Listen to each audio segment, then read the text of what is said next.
Train की रफ्तार सामान्य रफ्तार से धीरे धीरे बढ़ती जा रही थी और ट्रेन में सवार सभी यात्री अपनी खिड़की और दरवाजों को बंद कर रहे थे। कोई हनुमान चालीसा का पाठ कर रहा था तो कुरान की आयतें पढ़ रहा था। हो क्या रहा है इसके बारे में सिर्फ वही लोग जानते थे जिनको उस घटना के बारे में या उस अप्रिय घटना के बारे में जानकारी थी। आपातकालीन खिड़की के पास खड़ा एक नौजवान युवक जो आगे आने वाले घटनाक्रम से और आगे आने वाले उस रहस्यमयी स्टेशन से वाकिफ नहीं था। एक चाय वाला उसके पास पहुंचता है और उसे तेजी से चिल्लाते हुए खिड़की से दूर हटने और खिड़की को बंद करने का आदेश देता है।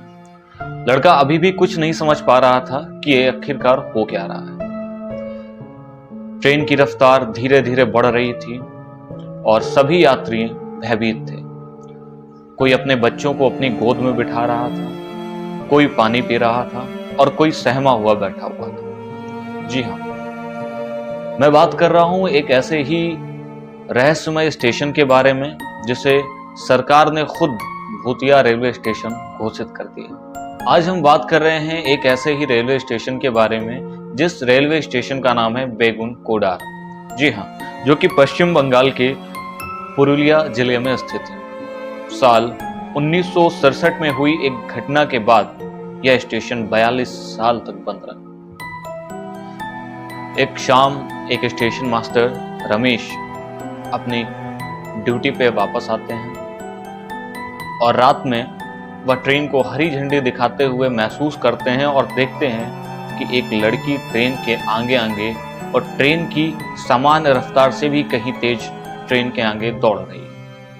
उन्हें यह भ्रम होता है और वह अपने आप को असहज महसूस करते हैं और चुपचाप वहां से चले जाते हैं। अगले दिन जब पुनः फिर वह अपनी ड्यूटी के दौरान एक ऐसी ही घटना देखते हैं और उसमें वह पाते हैं कि एक लड़की ट्रेन के ऊपर नाचते हुए और कुछ देर पश्चात ट्रेन के आगे आकर के ट्रेन की रफ्तार से कहीं तेज दौड़ती हुई रेल की पटरियों में आगे आगे चल रही है। उन्होंने अगले दिन यह घटना स्टेशन के सभी कर्मचारियों को बताई, परंतु सभी कर्मचारियों ने उनकी बात को एक प्रकार का मजाक और एक भ्रम समझा और नकार दिया।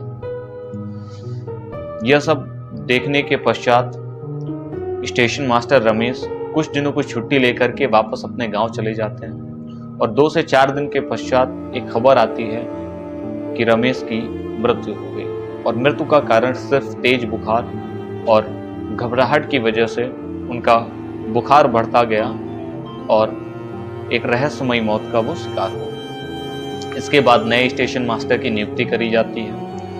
अगला स्टेशन मास्टर आता है, वो भी कुछ इसी प्रकार की अप्रिय घटनाएं देखता है। कुछ इस तरीके की घटनाएं देखता है कि स्टेशन के पास बने एक पीपल के पेड़ में कोई लड़की नृत्य कर रही है, कोई लड़की नाच रही है। उन्होंने अगले दिन सुबह होते ही यह घटना पूरे स्टेशन के सभी कर्मचारियों को बताई।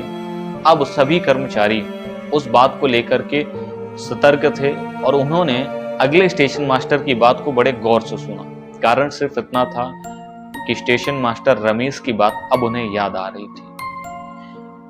वह स्टेशन मास्टर भी स्टेशन को छोड़ करके चला जाता है। फिर तीसरे स्टेशन मास्टर की नियुक्ति होती है। पुनः वही क्रम, वही ट्रेन, वही समय और तीसरे स्टेशन मास्टर ने भी एक ऐसी ही घटना देखी कि ट्रेन को रोकते हुए और ट्रेन के आगे आगे पटरियों में बहुत तेज रफ्तार में एक लड़की दौड़ रही है, कभी छत पे नाच रही है और कभी पेड़।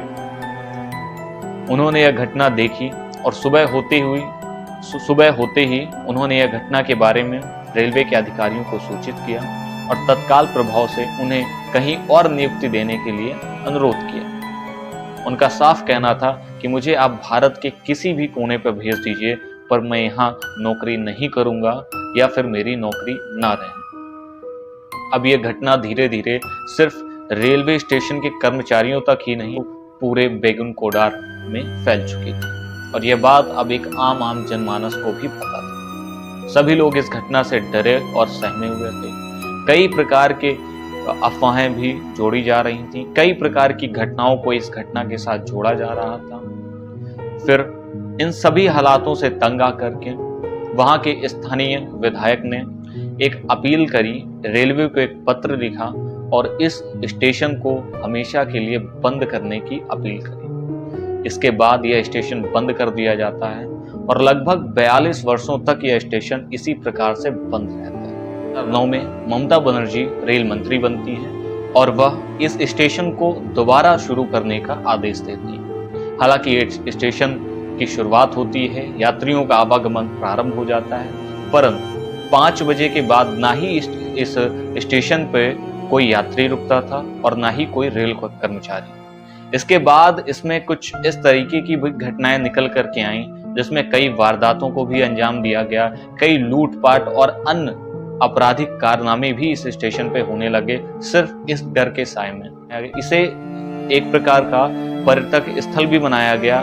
जिसे हम एक हॉन्टेड टूरिस्ट प्लेस भी कह सकते थे। यहाँ पे लोगों को टिकट दे करके बुलाया जाता था और उन्हें यह बताया जाता था कि ये एक ऐसी जगह है जहाँ पर भूत निवास करते थे और लोग एडवेंचर के लिए यहाँ पे आते थे और अन्य प्रकार के आपराधिक कार्य भी इसी स्टेशन पे देर रात्रि होते रहे। जब इस स्टेशन पे जुर्म की घटनाएं बढ़ने लगी तो कुछ स्थानीय लोगों ने यह सूचना रेल विभाग को पहुंचाई और इस स्टेशन का सच सभी के सामने लाने की गुजारिश करी। इसके बाद 2017 में पश्चिम बंगाल में पश्चिम बंग विज्ञान मंच के 9 लोगों की एक टीम यहाँ पर पुलिस कर्मियों के साथ पहुंचती है और यहाँ पूरी रात रुकने का फैसला करती है।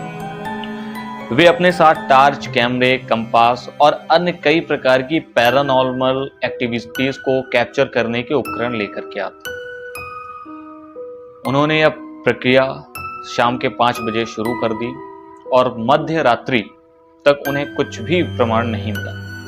मध्य रात्रि 12 से 2 के बीच में उन्हें कुछ आवाजें सुनाई देती हैं, जिनको वो ट्रेस करके जब पहुंचते हैं तो वहां देखते हैं कि झाड़ियों के पीछे कुछ लोग ऐसी डरावनी आवाजें निकाल रहे थे।